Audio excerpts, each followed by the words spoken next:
Selon les données du Haut Commissariat marocain au plan, au premier trimestre 2023, le taux de chômage s'établit à 12,9% au niveau national et affecte 1 549 000 personnes. En 2022, malgré une création d'emplois de 150 000 postes en milieu urbain, l'économie nationale a perdu 174 000 postes en milieu rural, faisant osciller le taux de chômage au cours de l'année écoulée à 11,8%. Pour remplacer ces emplois perdus, les pouvoirs publics misent sur une meilleure orientation dans la formation professionnelle et l'entrepreneuriat.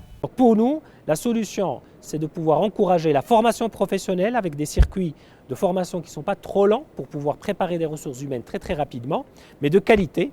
Et l'idée, c'est de faire une sorte d'intégration verticale pour que les jeunes qui sortent de l'école et de la high school, du lycée et qui démarrent le supérieur ou la formation professionnelle sachent dès le départ qu'ils ont la possibilité d'exercer au sein de leur pays comme d'aller faire une expérience dans le cadre de ce qu'on appelle l'immigration circulaire. Le Maroc a opté en mai 2021 pour un nouveau modèle de développement afin d'impulser le progrès économique, humain, social et territorial.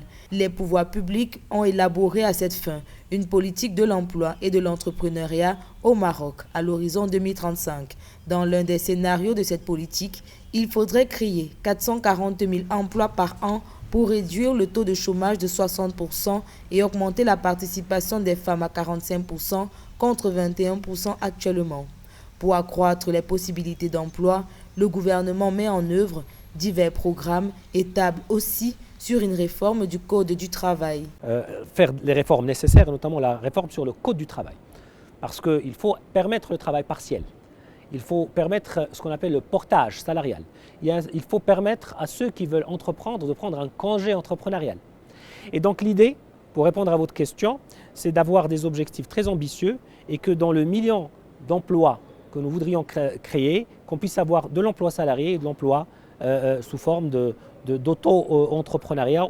D'après le ministère de l'Inclusion économique, de la petite entreprise, de l'emploi et des compétences dans la région méditerranéenne, le Maroc se trouve à l'avant-garde de la formation professionnelle et de l'enseignement universitaire. Pour former aux nouveaux métiers, le gouvernement a mis en place un programme d'établissement de formation de nouvelle génération, d'excellence et d'innovation en partenariat avec le secteur privé.